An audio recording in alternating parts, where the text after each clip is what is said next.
Hi, I'm Tinny from minibulldesign, and today I'm out in the factory, but it's kind of echoey out here, so let's go out in the other half where you can hear me without this echo, because it's driving me nuts. Now, it's an absolutely drop-dead gorgeous day out there. It's in the 70s, 45% humidity, and I'm going to go biking here in a little while, so I don't want to spend a lot of time goofing around with video. But there's some things I want to say, and then I'm going biking. Move the camera up a little bit. Now I came out this morning and built a dozen Bongo micros, BIOS micros, sorry, been a long day. I came out this morning and built a dozen BIOS micros and a half a dozen BIOS 1 and 4s. And when I was wrapping the wick on them, I was, going along there because I've done it a million times.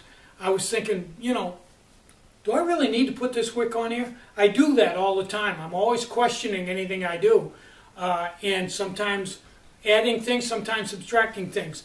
So I thought about my experience with alcohol stoves, and this is a conclusion I came to.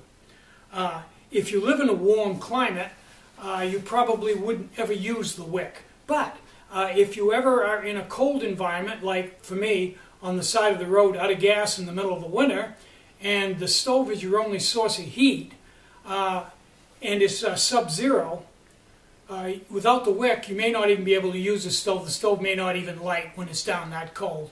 Alcohol does not behave well at all. And if you're out on the trail winter hiking, and you have to set your stove down on a cold surface, and your fuel is really cold, sub-zero, the stove, and you're in a light breeze, it's a pretty sure thing you're not even going to be able to get the stove going.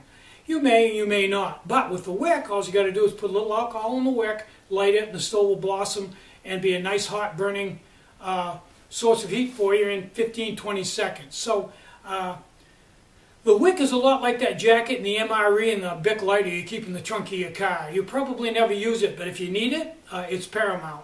You're key to survival.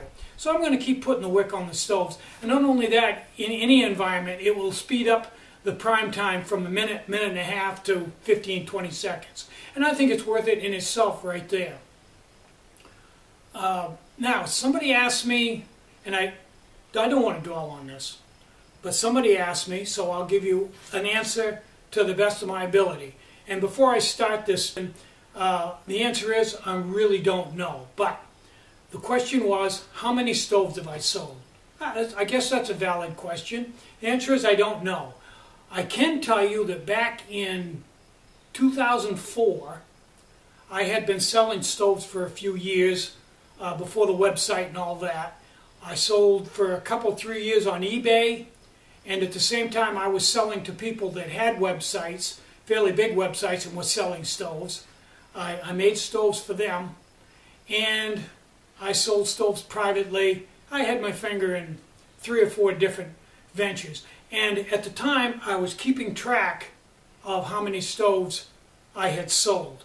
When I got to 20,000 in that 3-year period, I quit counting because I really knew my number wasn't very accurate. It was 2,000 or 3,000 one side or the other, because when you're trying to keep track of that much inventory, you forget, and things get blurry. But I know I've sold, in the first 3 years, I sold 20,000. And that was 8 years ago, and 3 or 4 websites ago. So you can just use your imagination on how many I've sold now.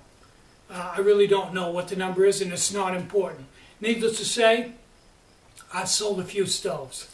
So I'm Tinny from minibulldesign. Get out and hike, take a friend, enjoy the great outdoors, and more important than anything, try to take some time out to have some fun today, and try to have a really great day.